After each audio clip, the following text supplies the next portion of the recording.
மேஷம். மேஷராசி அன்பர்களே, கணவன் மனைவிக்கிடையே ஏற்பட்டிருந்த கருத்து வேறுபாடு நீங்கி அந்யோன்யம் அதிகரிக்கும். பிள்ளைகளுக்காக செலவு செய்ய நேரும். வயிறு தொடர்பான பிரச்சனை ஏற்படக்கூடும் என்பதால் உணவு விஷயத்தில் கவனம் தேவை. சிலருக்கு எதிர்பார்த்த நல்ல செய்தி கிடைப்பதற்கு வாய்ப்பு உண்டு. வியாபாரத்தில் விற்பனையும் லாபமும் எதிர்பார்த்தபடியே இருக்கும். இன்று ரிலாக்ஸ் ஆகவும் அனுபவிப்பதற்கேற்ற மனநிலையிலும் இருப்பீர்கள். இன்று நிலம் அல்லது எந்தவொரு சொத்திலும் முதலீடு செய்வது உங்களுக்கு ஆபத்தானது. இந்த விஷயங்களில் முடிந்தவரை முதலீடு செய்வதை தவிர்க்கவும். நாளின் பிற்பகுதியில் பழைய நண்பர் ஒருவர் வருகை தந்து இனிமையை ஏற்படுத்துவார். உங்கள் காதலுக்குரியவரின் கமெண்ட்டுகளால் உணர்ச்சிவயப்படுவீர்கள். உணர்வுகளை கட்டுப்படுத்துங்கள்.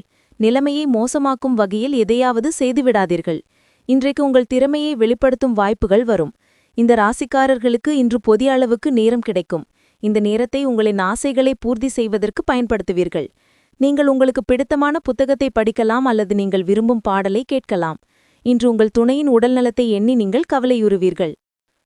ராசிக்குள் சந்திரன் இருப்பதால் கடந்த காலத்தில் கிடைத்த நல்ல வாய்ப்புகளையெல்லாம் சரியாக பயன்படுத்தாமல் விட்டுவிட்டோமே என்றெல்லாம் வருந்துவீர்கள். வியாபாரத்தில் வாடிக்கையாளர் எண்ணிக்கை குறையும். உத்தியோகத்தில் வேலைச்சுமை அதிகமாகும். பேச்சில் இங்கிதம் தேவைப்படும் நாள். அஸ்வினி. நன்மையான நாள். நீங்கள் எடுக்கும் வேலை வெற்றியாகும். நேற்று வரை இருந்த நெருக்கடி நீங்கும். எதிர்பார்த்த பணம் வரும். பரணி. வியாபாரத்தில் லாபம் அதிகரிக்கும். வெளிவட்டாரத்தில் மதிப்பு உயரும்.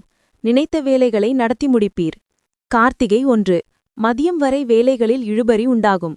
பின்னர் சரியாகும். தடைப்பட்ட வேலை நடக்கும். குடும்பத்தில் மகிழ்ச்சி அதிகரிக்கும். அதிர்ஷ்ட எண் 4.